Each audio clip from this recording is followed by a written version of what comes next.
this one day, you know. And one day my friend was like, yo, you should write a book because you give really good advice. Shout out to Jessica. And I followed through with it. I literally started writing the next day. Yeah, because some people with the follow through they fall flat. So yeah, but you know, like I wanted a platform to where I could reach the masses, like where I could reach as many people to share my perspective, because I do believe it's kind of unique, and it's not something that we're accustomed to.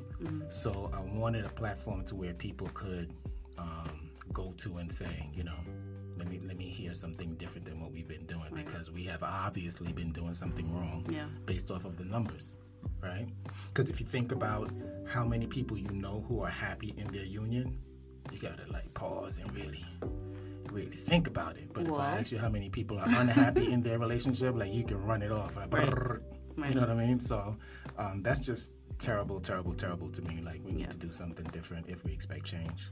But do you know people personally who have gone through that situation where they've been with somebody for so many years, wasted so much time? Yes. And now they're divorcing, and absolutely, like, where do you even go from wasting all that time and trying to recover from that? You know what I mean? Like, a lot of people, they're in relationships, for 10, 20 years. Now they've wasted all that time. Now they're like 60 years old. Like, what happens from there? That's a lot of time wasted. I don't look at it necessarily as a waste. I mean, that is a way that you can look at it, but I feel like all errors and all bad judgments, there is a reason and there's a lesson to be learned from it. And it's funny that you asked me that question, because I literally ran into someone on Instagram today, right? She was one of my closest friends for many, many, many years. And I remember when, I remember the day that I met her and her boyfriend, and I was like, yeah, this dude is not for you, right? This is 20-something years ago. And I remember when she got pregnant, and I remember when she got pregnant again, and I remember when they got, you know, they were still together all these years unhappy, right? But she was trying to make it work. And I'm like, so what's new with you? Oh, I'm literally going through a divorce at this point. That's just what it is. Like, we're trying to bang that square peg into that round hole. We're just banging and banging and banging. And for me, you know, as you're hitting that peg, you're denting it, you're creating splinters, and you're trying to get it to conform into the contour of that shape. You know what I mean? But for me, it's like all of those dents and all of those splinters are representative of all of the insecurities, of all of the arguments and all of the fights and all of the years of unhappiness, you know?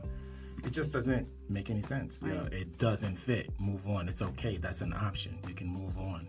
But some people feel like they don't have that option. Like, they feel stuck. They have children, they have responsibilities, they have a house, they have this, they have that, all of these things. And they're like, no, I can't go. I have no place to go. You have no place to go right now.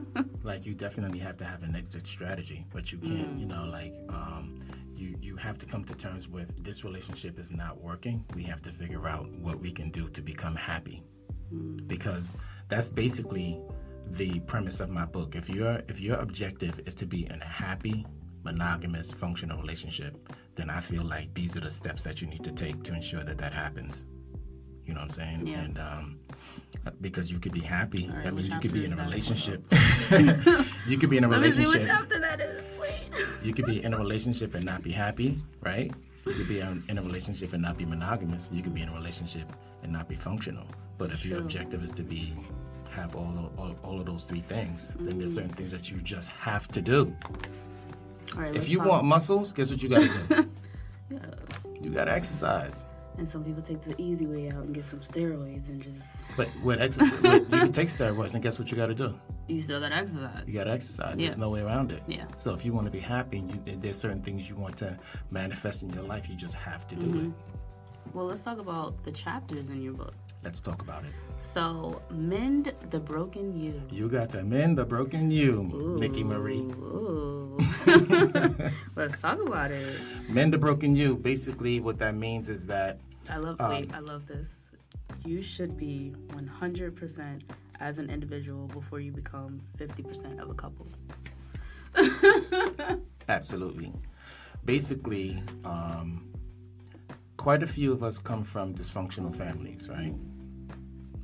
And as a dysfunctional child, you're learning dysfunctional behaviors and developing dysfunctional characteristics, and they just don't go away as you grow.